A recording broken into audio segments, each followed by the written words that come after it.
Hello my dear students, कैसे हो बच्चे आप सब लोग। आई होप कि आप सब लोग बहुत ही ज़्यादा बढ़िया होंगे और अपनी पढ़ाई बहुत अच्छे से कर रहे होंगे। तो आज मैं आपके लिए कि बहुत ही ज़्यादा इम्पोर्टेंट वीडियो लेके आई हूँ। अगर आप नाइन्थ में पढ़ रहे हो तो भी ये वीडियो आपके लिए हेल्पफुल होगा, टेंथ में पढ़ रहे हो तो भी ये वीडियो आपके लिए हेल्पफुल होगा, और अगर आप 11th 12th में हो तो ये वीडियो सबके लिए बहुत ज़्यादा हेल्पफुल है।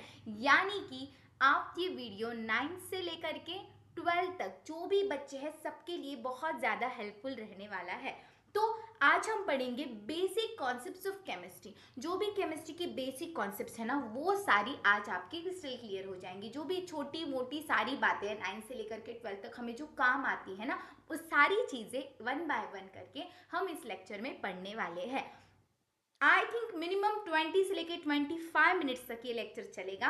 तो इतने कम समय में ना बेटा आप केमिस्ट्री की बहुत सारी बेसिक चीज़ें जान जाओगे, है ना, और केमिस्ट्री आपको इजी लगने लग जाएगी। ठीक है, तो चले हम स्टार्ट करते हैं, देरी न करते हुए हम स्टार्ट करते हैं बेटा। तो हम स्टार्ट करने वाले हैं एटम से।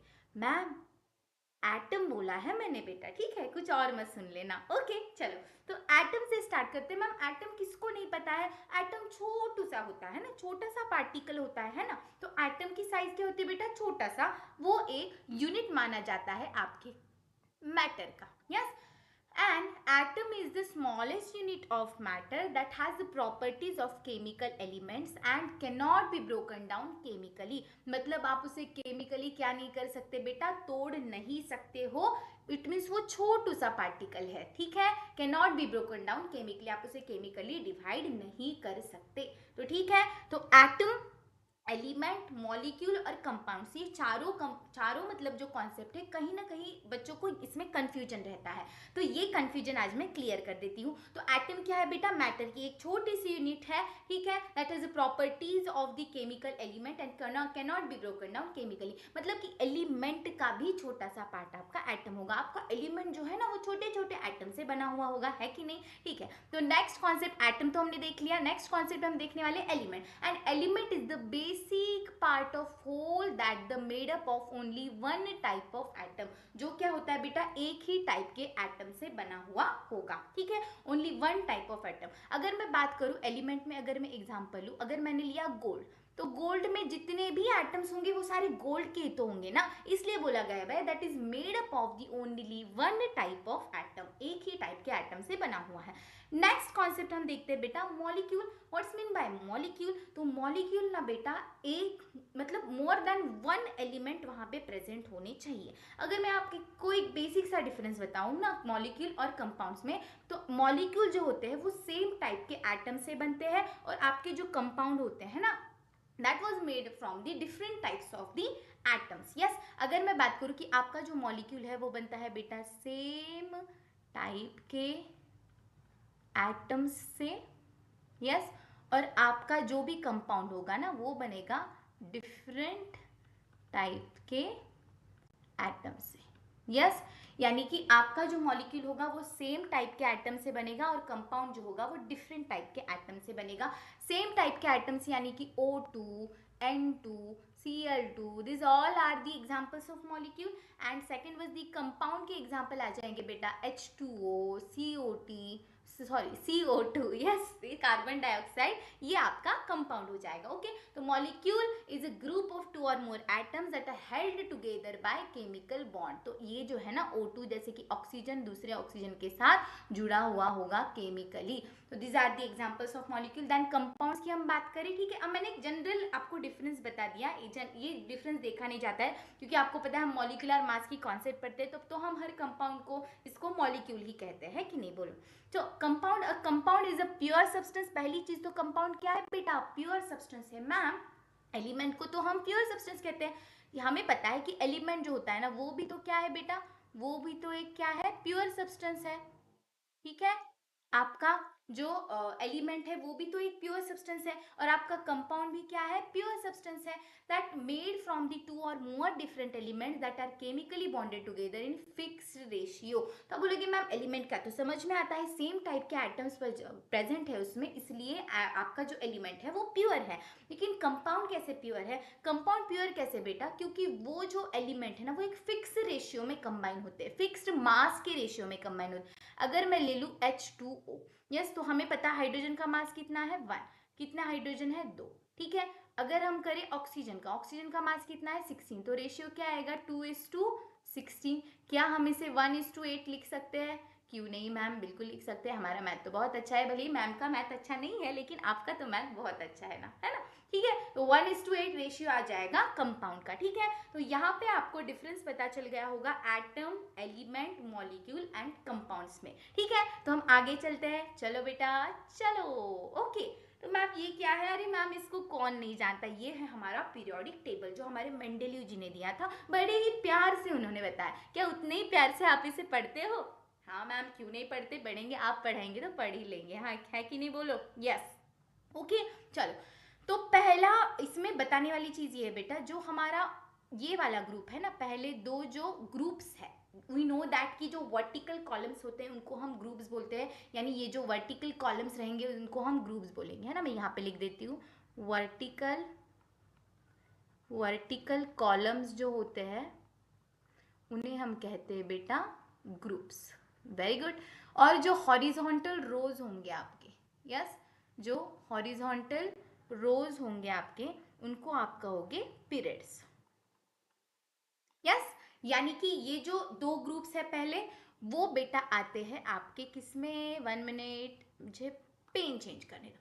तो ये जो पहले दो है ना वो आते हैं आपके एस ब्लॉक में। फिर यहाँ से लेके, है ना, 1 2 हो गया, फिर 12 से लेके आपका, सॉरी 3 से लेके 12 तक, 3 से लेके 12 तक आपका कौन आएगा बेटा, डी ब्लॉक। कौन आएगा आपका, डी ब्लॉक। यस और नो, डी ब्लॉक आएगा। उसके बाद 13 से लेके 18 तक कौन आएगा आपका, पी ब्लॉक। कौन आएगा आपका, पी ब्लॉक। यस, और ये जो लास्ट वाला होता है ना बेटा, ये लास्ट दो पीरियड्स, ये होता है आपका डी ब्लॉक, ठीक है।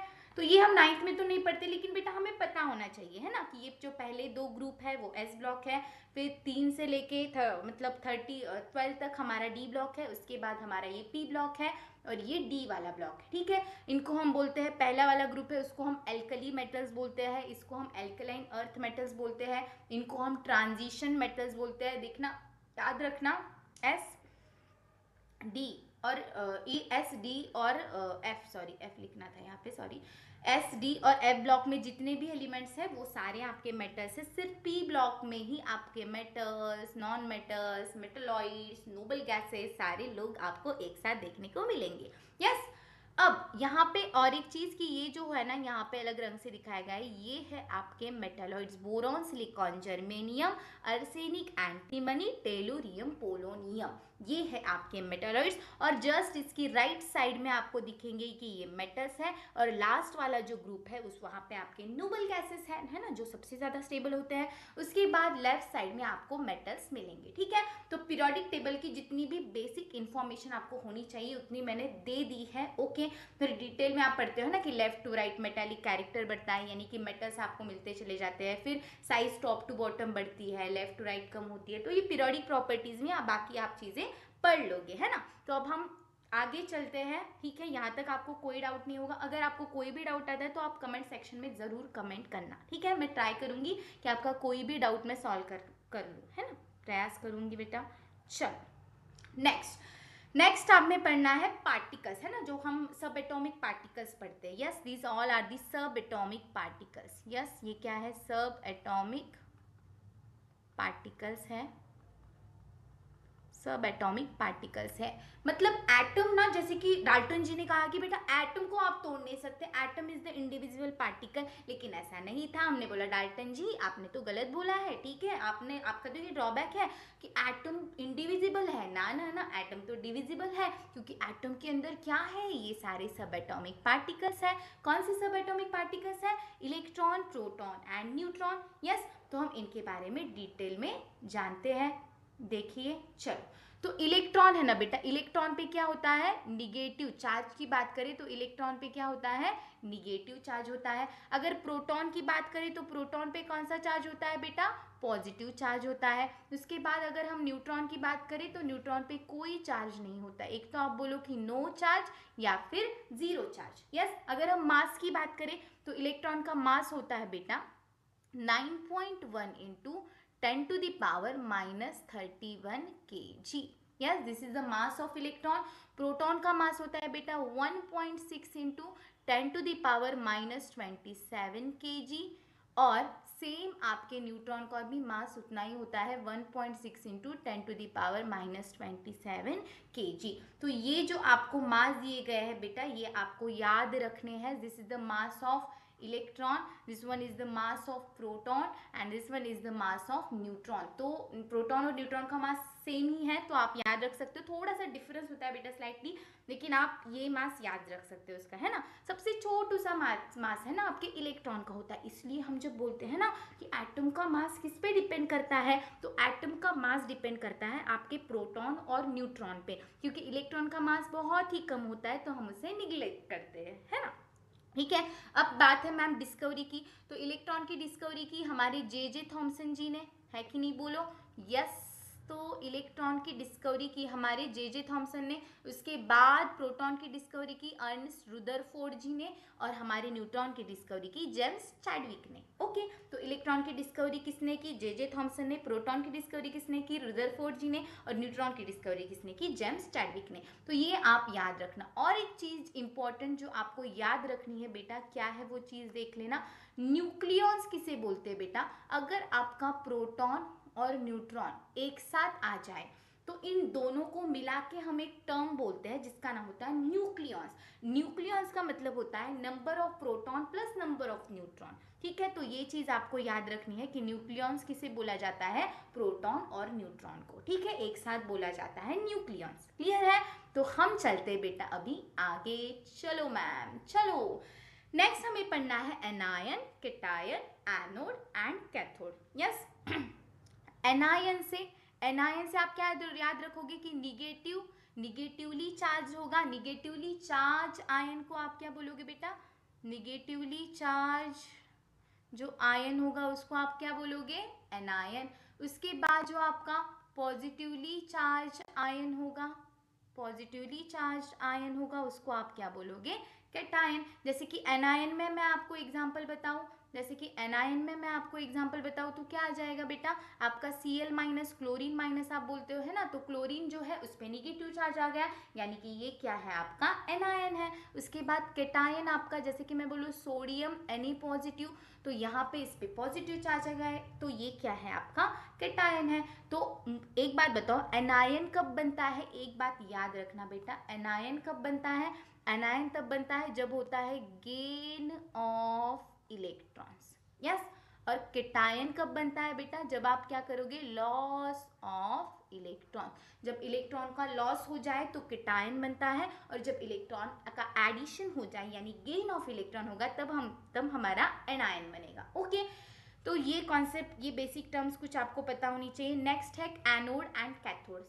पता है हमें कि हमारी जो इलेक्ट्रोड्स होती है ना, दो टाइप की प्लेट्स हम यूज करते हैं कि रॉड, जो हम दो टाइप की रॉड यूज करते हैं, एक होती है एनोड और दूसरी होती है कैथोड। तो हमें पता है कि एनोड पे जो चार्ज होता है ना बेटा, एनोड पे कौन सा चार्ज होता है, एनोड पे कौन सा चार्ज होता है, एनोड पे होता है आपके पॉजिटिव चार्ज। कैथोड पे कौन सा चार्ज होता है, कैथोड पे होता है बेटा आपका negative charge. Yes, anode is positively charge and cathode is negatively charge. Yes, और एक चीज आपको पूछी जाती है कि बेटा जो भी आपका है ना गैस बन रहा है, या फिर समझो जो भी चीज बन रही है वो कहाँ पे बन रही है, कैथोड पे बन रही है या एनोड पे बन रही है। तो याद रखना, मतलब कौन कहाँ पे जाएगा, कि कैटायन जो अगर बन रहा है तो वो कहाँ पे जाएगा, एनायन है तो वो कहाँ पे जाएगा। लेकिन अपोजिटली चार्ज अट्रैक्ट होते हैं तो एनोड पे जो आएगा ना बेटा वो एनायन आएगा। इजी है ना, एनोड पे क्या आएगा, एनायन आएगा। और कैथोड पे क्या आएगा, मैम सही है ना, कैटायन आएगा, है कि नहीं। मतलब यहाँ पे आप याद रखो कि anode is a positively charge and cathode is a negatively charge, but anode पे जो भी गैस वगैरह आएगी वो एनायन होगा, और कैथोड पे आएगी वो कैटायनिक होगा। तो बहुत से बच्चों को इसमें कंफ्यूजन ना भी हो तो भी बच्चे भूल जाते कि बाबा क्या रहेगा। तो एनोड पे एनायन आएगा और कैथोड पे कैटायन आएगा। ठीक है, क्लियर है, तो यहाँ तक आपको कोई दिक्कत नहीं होगी। क्या हम आगे चले, चलो मैम, चलो नेक्स्ट हमें पढ़ना है कुछ इंपॉर्टेंट एटॉमिक नंबर। 20 तक तो बच्चे आपको लर्न होने चाहिए, है ना। अब मैं नाम नहीं लिखती, बस सिंबल लिखती हूँ, है कि नहीं।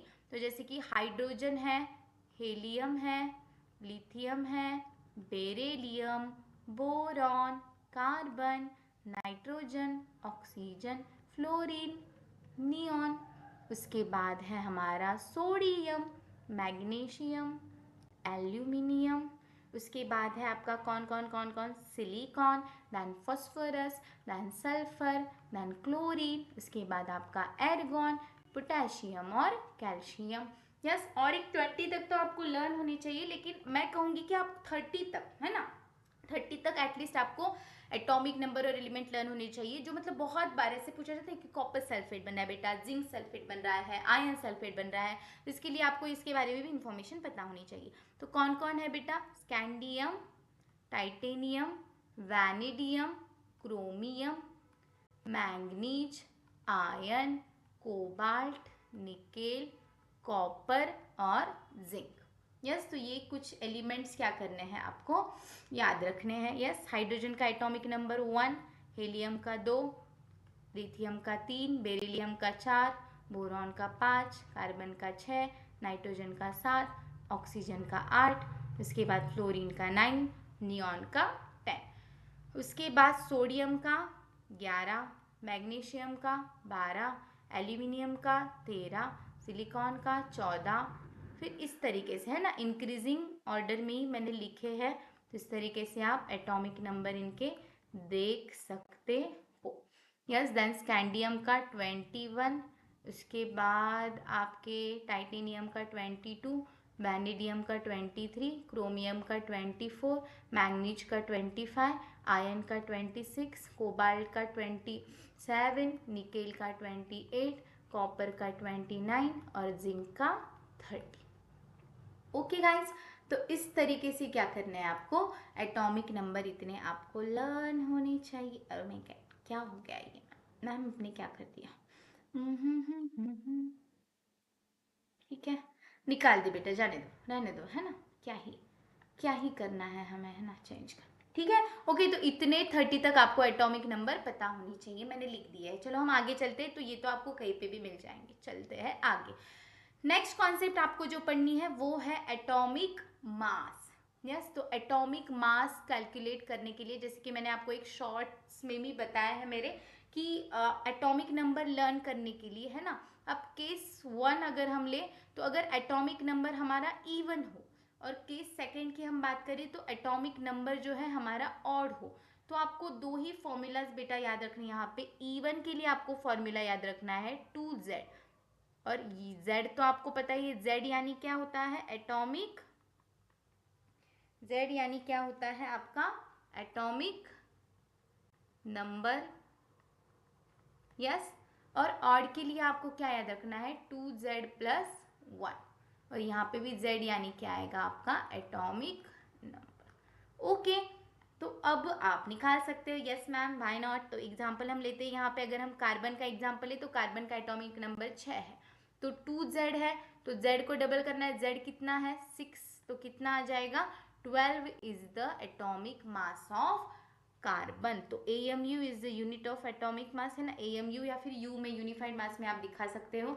उसके बाद एग्जांपल एक लेते हैं हम ऑड के लिए, लिथियम, लिथियम का एटॉमिक नंबर है 3, तो 2z+1 करोगे तो क्या आ जाएगा, 2 × 3+1, तो क्या आ जाएगा 7 AMU।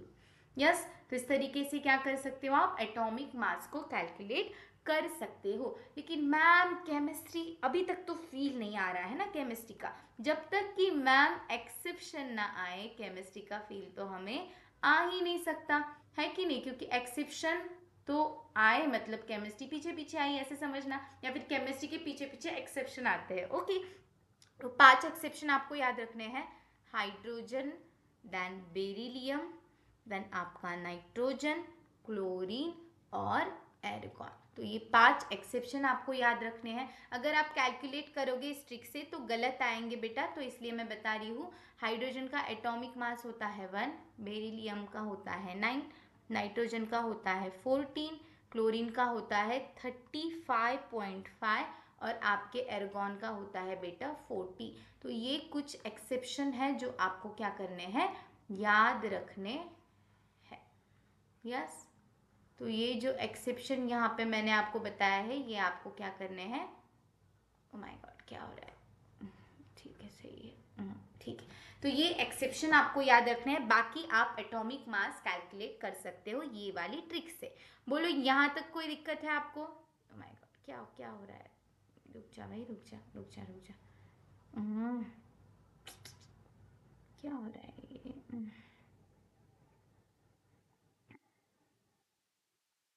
रुक जाओ भाई, रुक जाओ, ऐसे मत करो। चलो, छोटे छोटे, है ना, बड़ी सॉरी, बड़े बड़े शहरों में छोटी छोटी बातें होती रहती है कि नहीं? चलो, चलो तो हम क्या करते हैं, अभी आगे चलते हैं। चलो, तो यहाँ तक आपको कोई दिक्कत नहीं होगी, अब हम चलते हैं आगे। चलो, नेक्स्ट आपको वैलेंसी तो मैं पढ़ाऊंगी कि आपको वैलेंसी कैसे कैलकुलेट करनी है, लेकिन कुछ पॉली एटॉमिक आयंस होते हैं या फिर कुछ कैटायंस और एनायंस होते हैं, this all are the polyatomic ions. ठीक है, ये पॉली एटॉमिक आयंस है। उसके बाद आयन होते हैं केटायन और एनायन, तो उनकी वैलेंसी आप निकाल सकते हो। जैसे कि एनायन और कैटायन की वैलेंसी मैं निकालना सिखाऊंगी, लेकिन जो पॉली एटॉमिक आयन है उस पर चार्ज आपको याद रखना पड़ेगा बेटा। चार्ज से ही उनकी चार्ज यानी उनकी वैलेंसी, फिर आप क्रिस क्रॉस मेथड सीखते हो ना, उससे आप उसका जो चार्ज है उसी को वैलेंसी की तरह रख के आप क्रिस क्रॉस मेथड से फाइनल कंपाउंड का फॉर्मूला निकाल सकते हो। यस, वो भी मैं सिखाऊंगी आपको बाद में कभी, लेकिन अभी आप देखो सोडियम पे प्लस चार्ज। अब इसे याद करने का तरीका देखना, पहले सारी कैटायन कर लेना है ना, कैटायन मोनो एटॉमिक, फिर डाई कैटायनिक, है ना, फिर उसके बाद आप जो निगेटिव वाले हैं वो कर लेना। सोडियम पे पॉजिटिव चार्ज आता है, पोटेशियम पे पॉजिटिव, सिल्वर पे पॉजिटिव, कॉपर पे पॉजिटिव। तो इसका एक स्क्रीनशॉट निकालो क्योंकि ये बहुत ज़्यादा इम्पॉर्टेंट है। यस, ये बहुत ज़्यादा इंपॉर्टेंट है, आपको आयन का चार्ज पूछा जाता है। अब ये वैलेंसी निकालते कैसे हैं वो कॉन्सेप्ट मैं आपको पढ़ाती हूँ। बाकी ये ammonium ion, hydroxide ion, nitrate ion, hydrogen carbonate HCO3 यानी carbonate ion, sulphide, sulphate, phosphate, ये सब आप देख लेना। ओके, तो हम आगे चलते हैं। Stability of atom, stability of atom देखते हैं ना हम बेटा, दो रूल से, है ना। तो पहला रूल जो है वो हम देखते हैं ड्यूप्लेट रूल। यस, हम देखेंगे ड्यूप्लेट रूल, उसके बाद हम देखेंगे ऑक्टेट रूल। तो ड्यूप्लेट रूल क्या होता है देखना आपका। ड्यूप्लेट रूल यानी लास्ट जो शेल है, लास्ट वाली जो शेल है उसमें प्रेजेंट होने चाहिए दो इलेक्ट्रॉन। आपके लास्ट वाली शेल में दो इलेक्ट्रॉन प्रेजेंट हो तो हम कहते हैं उसका डिप्लेट कंप्लीट है। और लास्ट वाली शेल में अगर 8 इलेक्ट्रॉन हो तो हम कहते हैं उसका क्या कंप्लीट है, ऑक्टेट कंप्लीट है। तो ये दो रूल केमिस्ट्री में बहुत ज़्यादा इंपॉर्टेंट है। डुप्लेट रूल लोग खैर बहुत से एलिमेंट फॉलो नहीं करते हैं, ऑक्टेट रूल ही सबसे ज़्यादा इंपॉर्टेंट होता है क्योंकि बहुत सारे एलिमेंट्स इसी रूल को फॉलो करते हैं। ओके, ठीक है, तो आपको इलेक्ट्रॉन की फीलिंग तो पता होंगी, K L M N shell में, है ना, K में रहेंगे दो इलेक्ट्रॉन, फिर L में 8, फिर 8, फिर 18, फिर 32, इस तरीके से इलेक्ट्रॉन आप फील करते हो, है ना। लेकिन आप जब भी 20 तक एटॉमिक नंबर निकालोगे तो ये 2 टाइम्स लेना है आपको, 8 और 18। Yes, okay. तो डिटेल में आपने वैलेंसी, अगर आपको डिटेल में वैलेंसी का कॉन्सेप्ट सीखना है कि मैम हमें हर एक एलिमेंट्स की वैलेंसी निकाल के बताओ, है ना, तो एक स्पेशल वीडियो मैं वैलेंसी के ऊपर लेके आऊँगी। ठीक है, तो अगर आपको वैलेंसी के ऊपर वीडियो चाहिए तो प्लीज़ मुझे कमेंट सेक्शन में ज़रूर बताना। तो जिसका ड्यूप्लेट और ऑक्टेट कंप्लीट है वो हम स्टेबल मानते हैं। तो किनका ड्यूप्लेट और ऑक्टेट कंप्लीट होता है, आपकी नोबल गैसेस का। यस, आपकी जो नोबल गैसेस होती है ना उनका ड्यूप्लेट और ऑक्टेट कंप्लीट होता है, जैसे कि आपका helium, neon, argon, krypton, xenon, radon, इस तरीके से आपकी जो नोबल गैसेस हैं उनका ऑक्टेट और ड्यूप्लेट कंप्लीट होता है। तो उनकी तरह आपके एलिमेंट स्टेबल होना चाहते हैं, उनकी तरह आपके जो बाकी एलिमेंट्स हैं ना वो स्टेबल होना चाहते हैं। ओके, तो हम चलते हैं अभी आगे। ओके, नेक्स्ट हमें पढ़ना है ionic and covalent bond. Next हमें पढ़ना है आयोनिक एंड कोवैलेंट बॉन्ड। तो ionic and covalent bond, ionic bond यानी जो आयन से, आयन समझ में आ रहा है ना, आयन जिसमें बन रहे होंगे वो आयोनिक बॉन्ड। और कोवैलेंट बॉन्ड जो होता है ना बेटा वो बनता है शेयरिंग ऑफ इलेक्ट्रॉन से। वो कैसे बनता है, शेयरिंग ऑफ इलेक्ट्रॉन से। यस, आयोनिक बॉन्ड को आप इलेक्ट्रोवैलेंट बॉन्ड भी कहते हो, आयोनिक बॉन्ड को आप इलेक्ट्रोवैलेंट बॉन्ड भी कहते हो, जिसमें क्या हो बेटा, केटायन एंड आपका एनायन बनता है। तो और एक आपको चीज़ बता दूं कि मैं आपका जो आयोनिक बॉन्ड है वो बेटा मेटल और नॉन मेटल से मिलकर बनता है, और आपका जो कोवैलेंट बॉन्ड है वो नॉन मेटल नॉन मेटल दोनों भी नॉन मेटल उसमें प्रेजेंट होगी, तब आपका कोवैलेंट बॉन्ड बनेगा। जैसे कोवैलेंट बॉन्ड का एग्जांपल मैं बताऊँ, CH4 Cl2 O2 is all are the examples of covalent bond. और मेटेलिक बॉन्ड का एग्जाम्पल तो हमें पता है NaCl, MgCl2, मैग्नीशियम क्लोराइड, ये आपके क्या है, आयोनिक बॉन्ड के एग्जाम्पल्स है। ठीक है, तो जब आप वैलेंसी सीख जाओगे तो ये कंपाउंड का फॉर्मेशन कैसे होता है ये भी आप सीख ही जाओगे। यस, तो कोवैलेंट बॉन्ड यानी शेयरिंग ऑफ इलेक्ट्रॉन से जो बॉन्ड बन रहा है वो कोवैलेंट बॉन्ड, और आयोनिक बॉन्ड यानी जो आयन से बन रहा है। अब आयन देखना, यहाँ पे ये आपका सोडियम पॉजिटिवली चार्ज है और क्लोरीन निगेटिवली चार्ज है, तो पॉजिटिव और निगेटिव से जो बॉन्ड बन रहा है ना वो आपका आयोनिक बॉन्ड होता है। तो आई थिंक जब आप वैलेंसी सीखते हो आपने ये कॉन्सेप्ट पढ़ी हुई होंगी। ठीक है, तो यहाँ तक आपको कोई दिक्कत नहीं होगी। ठीक है, तो हम चलते हैं आगे। ओके, चलो नेक्स्ट हमें पढ़नी है कॉन्सेप्ट, बहुत ज़्यादा इंपॉर्टेंट है, सबसे ज़्यादा इंपॉर्टेंट है ना, isobars. Isobars, isotopes, isotones and iso electronic species के बारे में हम पढ़ते हैं, है ना। ठीक है, आइसो इलेक्ट्रॉनिक स्पेसीज के बारे में हम पढ़ते हैं। ओके, तो आइसोटोप्स यानी क्या, आइसोटोप्स और आइसोबार्स को मैं आपको बताती हूँ। आइसोटोप्स यानी जिसमें हो सेम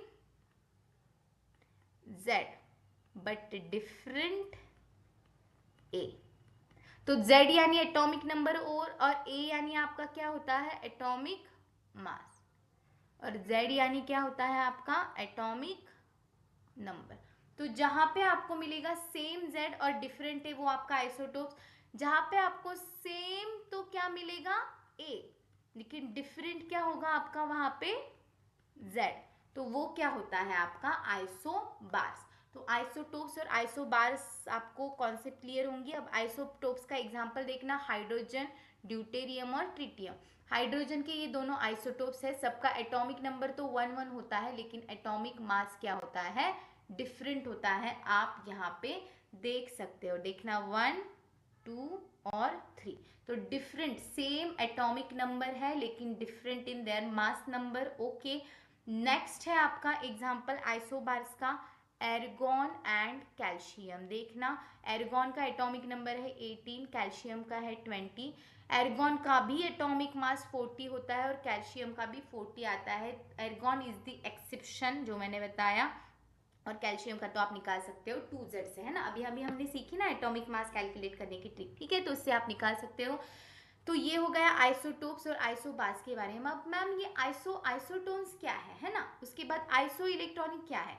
टोन से आप याद रखोगी सी क्या होनी चाहिए, सेम नंबर ऑफ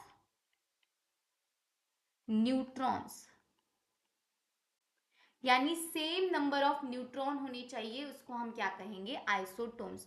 जैसे कि देखना, अगर यहाँ पे मैं एग्जांपल लूँ किसका, ऑक्सीजन का और आपके नाइट्रोजन का, तो नाइट्रोजन का एटॉमिक नंबर 7 है। अगर हम 15 मतलब आइसोटोप्स उसका ले, हम 15 एटॉमिक मास ले, इसका 8 और इसका 16 ले, तो देखना दोनों का, अब आप मैम नंबर ऑफ न्यूट्रॉन कैसे निकालते हैं, नंबर ऑफ न्यूट्रॉन निकालते हैं बेटा A माइनस Z, यानी एटॉमिक मास माइनस Z। तो 16 माइनस 8 कितना आ जाएगा 8, और 15 माइनस 7 कितना आ जाएगा 8, तो सेम नंबर ऑफ न्यूट्रॉन आ गए इसमें, तो ये दोनों आपके आइसोटोन्स हैं, हाँ कि ना बोलो। उसके बाद आइसो इलेक्ट्रॉन यानी same number of electron, same number of electron जहाँ पे हो उसे हम आइसो इलेक्ट्रॉनिक कहते हैं। यस, अब इसका एग्जांपल हम लेते हैं, जैसे कि आपने लिया F माइनस नियॉन। यस, तो फ्लोरीन का एटॉमिक नंबर 9 है, और माइनस चार्ज कब आता है बेटा, जब इलेक्ट्रॉन गेन करता है, तो 9 पहले से ही है और एक माइनस आया, तो कितने हो जाएंगे इलेक्ट्रॉन 9। और नियॉन के पास कितने इलेक्ट्रॉन होते हैं, सॉरी अब माइनस है ना, अब देखना पहले 9 थे, है कि नहीं, फ्लोरीन के पास 9 थे, तो जैसे ही उस पर माइनस आया तो क्या हो गया, उसका इलेक्ट्रॉन एक ऐड हो गया, तो इलेक्ट्रॉन कितने हो गए 10, और नियॉन के पास तो 10 इलेक्ट्रॉन होते ही है। देखना सेम नंबर ऑफ इलेक्ट्रॉन आ गए, इसलिए ये दोनों क्या है, आइसो इलेक्ट्रॉनिक है।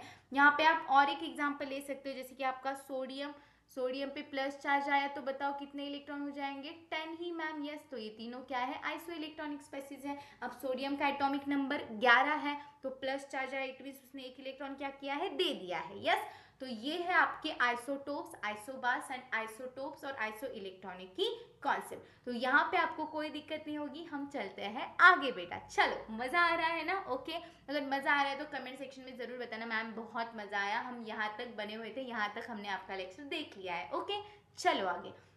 नेक्स्ट हम पढ़ते हैं हाइड्रोकार्बन्स। मैम हाइड्रोकार्बन के नाम से ही पता चलता है, जिसमें कौन हो, हाइड्रोजन और कार्बन हो, वो होता है आपका हाइड्रोकार्बन।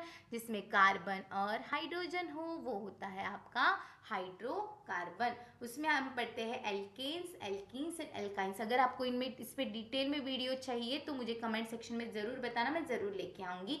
अब तो हम चले हैं ना, एल्केन्स आता है आपका सैचुरेटेड में, है ना, जहाँ पे आपको सैचुरेटेड का मतलब होता है बेटा सिंगल बॉन्ड, यानी एल्केन्स में क्या आएगा, सिंगल बॉन्ड, है ना, सिंगल बॉन्ड। और एल्कीन्स और एल्काइंस में कौन आता है आपका, अनसैचुरेटेड। कौन आता है आपका, अनसैचुरेटेड। अनसैचुरेटेड यानी आपका एल्कीन्स यानी डबल बॉन्ड होगा, और एल्काइंस यानी आपका होगा ट्रिपल बॉन्ड। यस, तो जनरल फॉर्मूला मैं आपको बता दूं। यस, एल्केन के लिए जनरल फॉर्मूला जो होता है वो होता है बेटा CnH2n+2। एल्काइन के लिए जनरल फॉर्मूला होता है CnH2n-2।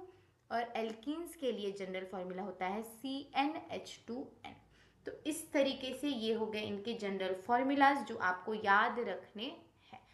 और N यानी बेटा नंबर ऑफ कार्बन्स। N यानी क्या, number of carbons, number of carbons.